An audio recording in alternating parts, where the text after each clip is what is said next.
Thanks for joining us. We still have member statements standing over from last week. We pick up on a statement by IFP Member of Parliament, Liesl van der Merwe. Honourable Speaker, it has been reported that the current funding crisis faced by many NGOs will soon extend to our charity organisations if a proposed amendment to our BEE legislation goes unchallenged. NGOs believe that this amendment will penalise any business supporting a charity that helps white, Indian or coloured South Africans. In a nutshell, if a company wants to receive maximum BEE points, they should not assist these groups. Childline's Joe van Niekerk is on record saying, and I quote, "We don't know the race of a child who phones. It is inappropriate to ask, are you black and how black are you? This is a different kind of apartheid," unquote. Honourable Speaker, is it really possible that we are again willing to discriminate against organisations and people on the basis of race? Are all vulnerable people no longer equal in the eyes of this government? If this is the case, then it poses serious threats to nation building and social cohesion and unity. The IFP wishes to place on record today that we view any proposal to racialise and polarise our society in a very serious light. For the sake of many struggling NGOs and South Africans, regardless of their race, who depend on charities, we seek urgent clarity on this matter. I thank you. Freedom Front Plus, FF Plus, not in the House.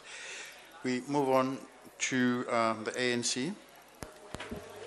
Thank you, Honourable Speaker. On the 5th of November 2012, the Department of Energy, on behalf of the ANC-led government, signed the first ever significant agreement with the 28 approved bidders to produce 14,000 megawatts electricity under the Renewable Energy Independent Power Producer Program.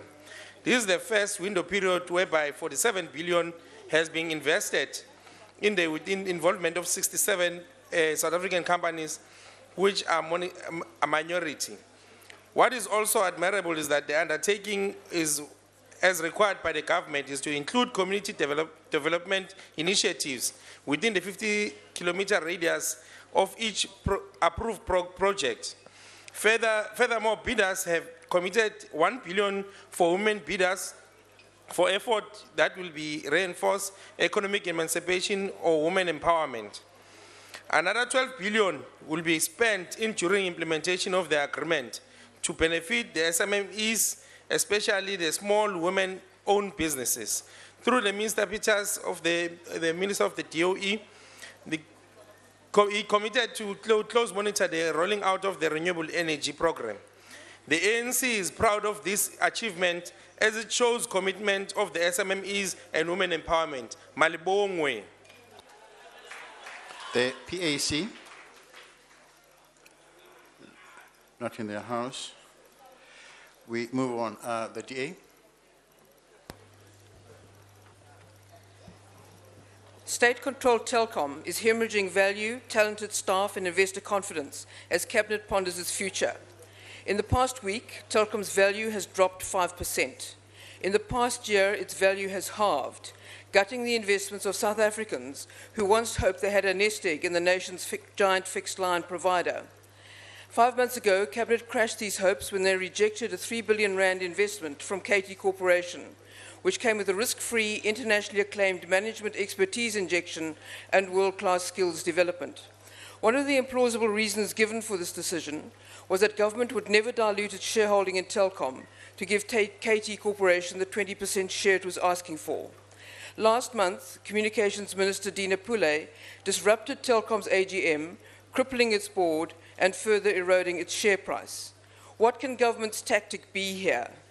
Perhaps the idea is to devalue ordinary South African shares in the company so they can be bought out at bargain basement prices by ANC-connected telecoms industry players. Will anyone from the Cabinet, which shares the responsibility for Telkom's fate, tell us whether this is behind the Minister's bizarre behaviour? If not, what is the motive for Minister Pule's recklessness? The ANC.